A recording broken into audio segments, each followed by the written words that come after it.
आज हम जहां आए हैं, ये एक देवरिया जिला का छोटा सा गांव है।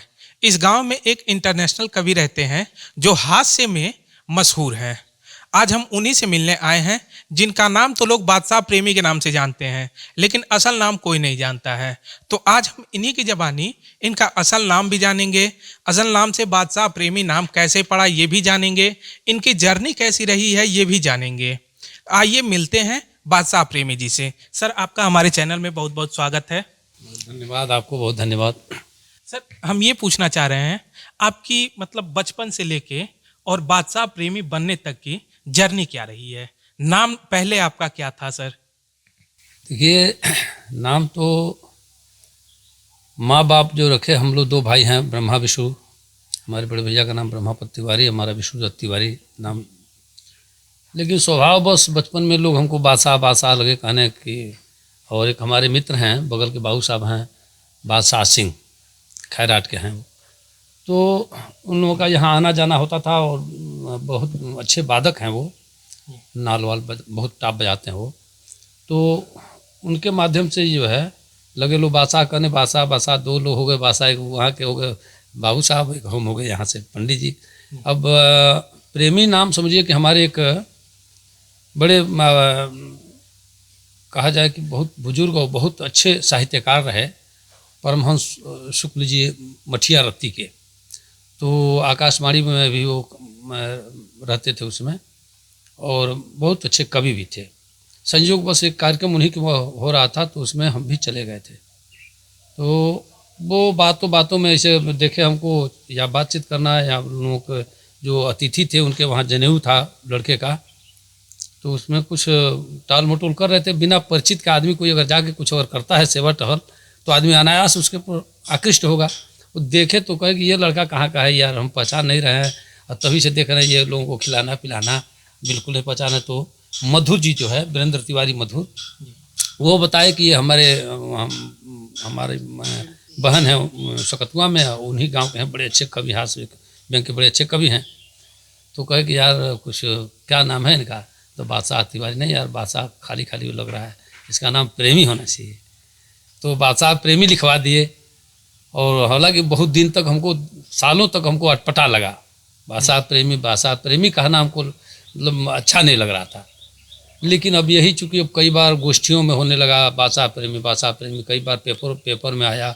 अब धीरे धीरे अब बादशाह प्रेमी से ही जो मेरी पहचान बन गई। तो अब हम इसमें। तो आपकी जर्नी कैसे रही है सर? मान लीजिए आप कवि के क्षेत्र में पहले बचपन से लेके अब तक कवि के क्षेत्र में कैसे आए?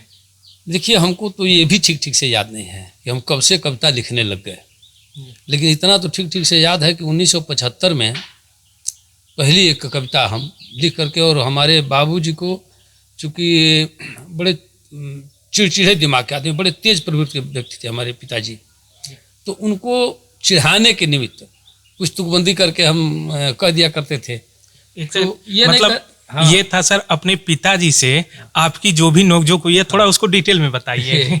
ये पूरी कविता ही आपको सुना दे रहा हूँ। कब आपने किया है प्रश्न की कविता कैसे हम लिखने लग गए, इसके पीछे का राज बताता हूँ। भोजपुरी में ही है, पूरा विवरण इतिहास है, सुनिए। कि हम के हई, हम का हई, साँचे बताई आपसे, उहे कही ले रात दिन सिखनी जे अपनी बाप से। बापे की गोदी जन्म भइल सगरो हमरी कविताई के, यही में आधा बखरा बा दूधो के हमरी माई के। हमरा ख्याल बा पचवा में हम पढ़त रहनी तहिया से, बाबूजी कहीं अरे ससुरा, तो हम पूछबी कहिया से। हाँ, इतना सुनते बरमंडे पर पारा उनके नाचे लागी, उ लोग हमके चोटियावे, हम जान तेज भागे लागी। दौड़ावे लगी हैं तब कहीं तो रुकबा मामा रह जेबो, हम तनकी भर रुके कहब दौड़ा मत भय नहीं ढह जेबो। अब बाती के तुक ताल बैठे तब मन बढ़ी सीखे लगनी, आपन उनकर संवाद कुल एक एक लाइन लिखे लगनी। पहली कविता के जन्म हुए सन 1975 के, अपनी खेते में धल हेले बाबूजी बकरी 76 के। वो बान छान के ले ले, हम खोल खाल हुलका देनी। वो बान छान के ले बड़ा ढाठर बने, ढाठर में आदमी ढुका दे तो एगो बकरी के लगे 1 रुपया एक दिन के। मन 10 दिन अगर रख दियो लो तो 5 गो बकरी होगा तो 50 रुपये जमा करके तब ले आगे पड़ी। तो ढाठर में ढुकोले डर के खेते में कोई बकरी नहीं डारे कि वो बान छान के ले हम खोल खाल हुलका देहनी। वो हमरा के कविता दहले, हम उनके कुछ ना देहनी। वो मार पूछे लगने काहे बकरी तो खोलले ह, खोलही के तोरा रहल हो तो काहे ना हमसे बोलले हो। हम कान पकड़ क्रिया खैनी अब ना पर पचरा में, माई हमके लुकवा लेहली हौहा के अपनी अचरा में। हम परल परल सोचे लगनी तबले माथा चकरा गईल, आंसू बन के बिजली की तरह कविता कागज पर आ गई। वो कविता लिख के देनी हम बाबूजी के धीरे से, आ तहियो वो खोजने साझी ले हमरा के होत फजीरे से। राती के खाना खाते में मारे खातिर डंटा तनले, माई बीचे में पड़ गईली तब जाके वो कैसो मनले। बाकिर जाते जाते कहलें अपनी करनी के फल फरबे, असली हमार शराब होई तो जिंदगी भर इहे करबे। जब बाबूजी सरगे गए तब से ई सहज ज्ञान भइल, उन्हीं के दिहल शराब आज हमरा खातिर वरदान भइल।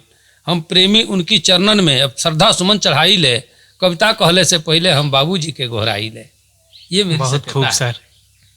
ये पूछ रहे हैं सर, जैसे आप कविता वगैरह लिखते हैं जो, वो आपको कहाँ से प्रेरणा मिलती है सर?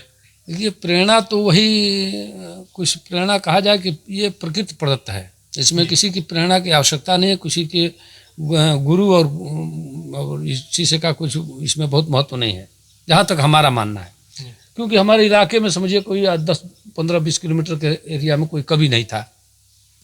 अच्छा अगर था भी तो ये गुण अनायास मेरे अंदर आया, तो यही नहीं आया, साथ साथ कई गुण लेके आया। मैं ढोलक भी बजाता हूँ, नाल भी बजाता हूँ, झाल भी बजाता हूँ, बांसुरी भी बजाता हूँ, गाता भी हूँ, लिखता भी हूँ, ये समझिए। तो ये सारे गुण जो है कहीं ना तो कहीं हमने शिक्षा ली किसी से, ना कोई हमको बतलाने वाला था कि कविता कैसे लिखी जाए, बांसुरी कैसे बजाई जाए, ढोलक कैसे बजाया जाए।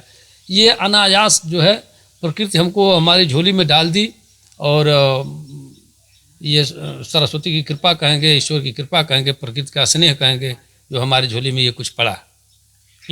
आपका एक वो कविता सुने हैं सर, जो आप ब्राह्मणों पे बहुत अच्छा कटाक्ष करते हैं सर, तो ये कहने को तो आपको बता दूं, हमने किसी को नहीं छोड़ा है। हर ना तो हमको किसी ब्राह्मण से ही लेना है, ना किसी जात विशेष से। हमने हर आदमी की, जहाँ आलोचना की बात आई है वहाँ आलोचना हमने किया है, जहाँ बड़ाई करने की बात आई है बड़ाई हमने की है। एक कविता हमारी बड़ी विवादित हो गई थी, बहुत लोगों ने इस पर ही किया, हालांकि बहुत लोगों को ये भी नहीं पता था कि मैं ब्राह्मण हूँ। बहुत लोग तो यहाँ तक कि धमकी भी देने लगे थे फ़ोन पर, तुम्हारी क्या हैसियत है, तुम ब्राह्मणों पर ऐसे कैसे कर सकते हो, ऐसे वैसे तमाम बात। लेकिन जब इन लोगों को पता चला कि नहीं मैं खुद भी ब्राह्मण हूँ और ये बिल्कुल सत्यता पर आधारित हमने बात कही है, प्रमाणिक हमने बात कही है, तो अब धीरे धीरे लोगों का अब अपना नज़रिया बदला है। अब फिलहाल रिस्पांस अच्छा आ रहा है। जो लोग जड़ा वो कविता हो जाता है। सुनिए, हमने लिखा इस पर कि बाभन ठाकुर ना खरीदते तब महंगा मांस बिकाई इतना। कट सत्य है, समझिए, इसमें कहीं कुछ लाग लपेट नहीं है। मैंने कहा कि बाभन ठाकुर ना खरीदते तब महंगा मांस बिकाई इतना, चिमनी हट जाता तब इतना लो पी पी के ढिमला इतना। कथा सुन के सरग मिले तो नरके केहू जाई तना, नीच कुकर्मी मर जेते तो कतल बवाल सुनाई तना, कुचरा चुगला ना रहते तो सुनल बात भभाई तना, मीत मतलबी ना रहते तो धोखा केहू खाई तना, सोखा ओझा मर जेते तो बरम भूत पुजाई तना, जनता ना सुने तो केहू गीत भणैती गाई तना। ये सारी बातें समझिए कि एकदम बिल्कुल फैक्ट हैं, और जो भी है तो 100% सत्य मैं समझता हूँ, उसको लिखता हूँ कविता के माध्यम से। ये सारी बातें हैं। आपका सर एक तो कविता हम सुने हैं जिसमें ये आपके घर के पीछे रहते हैं बिटोरा उनकी पहाड़ी पे, वो कविता हमें बहुत अच्छा लगा सर। तो उसको लिखे कैसे सर, उसका कैसे आपको? मामला ये है कि मैं कुछ भी देखता हूँ, हमारे सामने जो भी कुछ दिखा, किसी से दोस्ती हुई तो, दुश्मनी हुई तो, या कुछ अनायास जो दिख गया हमको, तो हर बात में हम चाहते हैं कि कोई कविता निकल जाए। अब घटना ये घटी, हमारे जस्ट घर के पीछे मास्टर साहब का घर है जी, तो उनकी एक पहाड़ी थी समझिए। तो वो कहा कि हम लोग बैठ के वहीं 5-7 लोग बैठे थे उनके दरवाजे पर, ताश खेल रहे थे हम लोग। तो बाहर जो ये जैसे तार लगाया गया है, रगनी कहते हैं जिसको, तो अर्गनी भी कहते हैं लोग, तो उस पर जो है एक साड़ी जो है पसारा गया था, और वो बगल के खूंटा में वो बांधी गई थी पाड़ी, और जैसे तैसे समझिए जीभ से पकड़ते पकड़ते पकड़ते वो साड़ी का एक खूंटा जो है, एक किनारा उसके मुंह में चला गया, और पूरा साड़ी खींच के धीरे धीरे धीरे धीरे करके अंदर चबा रही थी। वो टेरिकाट की साड़ी थी। पहले तो हम सोचे कि टेरिकाट है तो चबाएगी नहीं, खाएगी नहीं, लेकिन बाद में जब देखे कि खींचते जा रही है अंदर, खींचते जाए, तो कोई कह रही है देखो ना सड़िया चबा गलत, अरे देखा था तो वैसे बोलते रहे, हम सोच रहे कि खा ले कि नहीं खा ले। तो और आधा थे खिंचाए लोग मुँह में साड़ी, तो फरफर फरफर टेरिकाट की साड़ी कहाँ भलक भले इतना जल्दी खिंचाए, तो जो तीली में लग के जैसे पूरा फट उठ जाला, वही तरह से खिंचाए तो कट कुट गए कई जाओ। हमको नहीं, बहुत राक्षस भी है, तो पाड़ी है ये, लेकिन राक्षस भी है, टेरिकाट की साड़ी चबा गलती है। तो और जब छोड़ के वो लोग चलिए नहीं घर है नहीं तो कविता लिखनी हो कि जागल बाजबे बोलीटर के पहाड़ी तोर ऊपर लिंटर बनहाले कु जगह राती के 3 बेर तुरे ले पागा लौंग लगे सीधे तब बलुआ पर जा ले लाइन से 4 गाल सबका में खा ले आ संझबे चंद्रिका के चरलस पुआरी है जो आगे वाला खेत लोग तो बगल में नारी में सामने ठीक उनके चंद्रिका महतो के खेत हो हमरे गाँव के तो संझबे चंद्रिका के चरलस पुआरी जागल बजबे बोलीटर के पहाड़ी भइल बा भाकुर मोटैला के मारे 3 जने लागे तो निकले दुआरे ओरी उजारे ले सिंह में फंसा के जे छुके थोई दे पटकलस उठा के आ डीबी से मार के गिरावे ले केवाड़ी जागल बजबे बोलीटर के पहाड़ी बहकी ना गहकी जे चीन्ही से कीनी मास्टर की बोली में हुए महीनी देखते मदारिन के खूंटा उखाड़े 10 लोग दूर पिठियाइयों के मारे अब फोरे ले नाथ देले चौरन उजारी जागल बजबे बोलीटर के पहाड़ी कि इतना सीमेंट भल 4 अंगुर खाल माटी के रही तुरित देवाल देविया धारावे धुआरहा बहार के छिड़ देले रोजे पोछी से मार के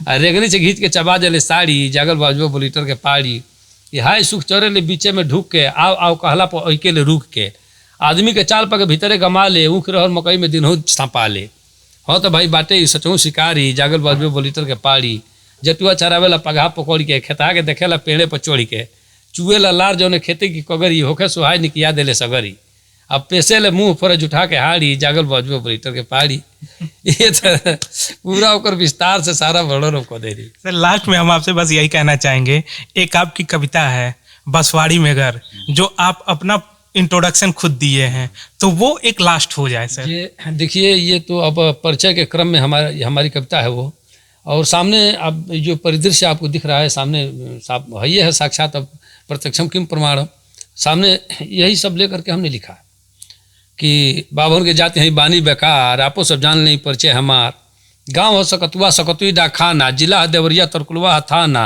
और नाम बादशाह मसवारी में घोर बा जो सामने आप देख रहे हैं। नहीं नाम ही बादशाह है, लेकिन ये देखिए पूरा लगभग 10-12-15 बीघे में ये वास्ता अभी तो कुछ कम हो गया है, कटा है चारों तरफ से, लोग धीरे धीरे चारों तरफ से घर और बनाना उधर से उस साइड से अभी कम हुआ है। तो नाम बादशाह मछुआरी में घर बा, जागी ले रात भर चोरन के डर बा, बाटे पिछुआरे एगो पीली सी करिया, गटई पर उजर बा सब दे करिया, भोंके ना धीरे से धरे कपच के, आवे के हो कहते भाई बच के, आ देखते में ओकरा के होला बुखार, आपो सब जान नहीं परिचय हमार, 12 महीना अनहरिये के आस बा, चारू ओर बाँस खूब चाह कंजास बा, आ दिया दुआरे के तनिको बुताला रहे पूर्णिमा अमावसा बुझाला, आ एक बेर हित जिन भादों में आवे, जिंदगी में फिर को मुँह न देखावे, दिनों में मच्छर फुला देला काट के, कितने लोग लेला दौरी उलाट के, मर मैदान खती होला हरानी, हेले के पड़ेला जगह भर पानी, अब इन भइल ना एक और सुधार, आपो सब जान नहीं परिचय हमार, 125 घर बाटे आबादी हमारी गाँव के, 125 घर बाटे आबादी, कौन कौन जाति बाटे सगरो बता दी, 34 घर बाप होना, राजपूत 22, हरिजन के घर बाटे 26-28, 15 घर चनऊ, 4 घर तेली, चुन्नी के सार बाणे शंभू भुटेली, आ 3 घर बढ़ई कमकर के 3, 12 गो घर कोहरौटी के गिनी, आ 4 घर गुण बड़े चाहे कहार, आपको सब जान नहीं परिचय हमार। बहुत खूब सर, आपसे मिलके बहुत अच्छा लगा सर, काफ़ी आप हंसाए भी सर हम लोगों को, और ये हंसाना सर बहुत अच्छी कला है जो आपके अंदर है सर। हमने तमाम अपने मंचों से कहा है कि 24 घंटे में 5 बार अगर ठहाके लगाता हो जो व्यक्ति, उसे कोई बीमारी नहीं, कोई बीमारी का मतलब विशेष तौर से तो ये दिल का दौरा नहीं पड़ सकता, मानसिक तनाव नहीं रख सकता उसके अंदर। हंसने से मैंने कहा है कि शरीर की 36 मांसपेशियां हरकत करती हैं, यौगिक क्रिया होता है, आदमी तनाव मुक्त होता है, प्राणवायु में शक्ति भरती है, आयु बढ़ती है उसकी। तो इसलिए हमने कहा, भोजपुरी में एक मुक्तक हम कहा करते हैं अक्सर कि हीरा मोती महल अटारी रुपया लाखों लगे हुई, हीरा मोती महल अटारी रुपया लाखों लगे हुई, या जे कभू हंसते ना हो के वो महा अभागे हुई। हाँ, तो पैसा रुपया रहने से मतलब नहीं है, आप अंदर से हमेशा आनंदित अगर हैं, अंदर से हमेशा प्रफुल्लित अगर हैं, तो आपको कोई बीमारी नहीं हो सकती है। हर व्यक्ति से मैं यही चाहता हूँ कि हर आदमी के होठों पर मुस्कुराहट रहे, बाकी धन दौलत दुनियादारी क्या आया क्या गया, ना कुछ लेके आया है कोई लेकर न जाएगा।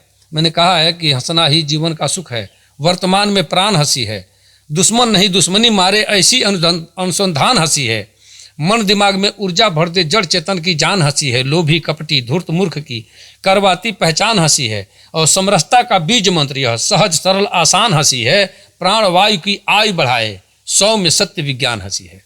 तो हंसने से प्राण वायु की आयु बढ़ती है। बहुत सारी कविताओं में मैंने कहा है कि हंसते और हंसाते रहना अंतर मन अभिलाषा है, रोते आना हंसते जाना जीवन की परिभाषा है। बहुत बहुत धन्यवाद सर आपका। बहुत धन्यवाद आपको भी कि आप आए और आपने मन बनाया, तो ये भाषा प्रेमी के वहाँ आपका बिल्कुल स्वागत है। जब भी लगे आपको हमारी आवश्यकता है कोई, तो निसंकोच आप कहें कि हम भी आ सकते हैं। ऐसा नहीं है कि बहुत दूरी नहीं हम लोग की है।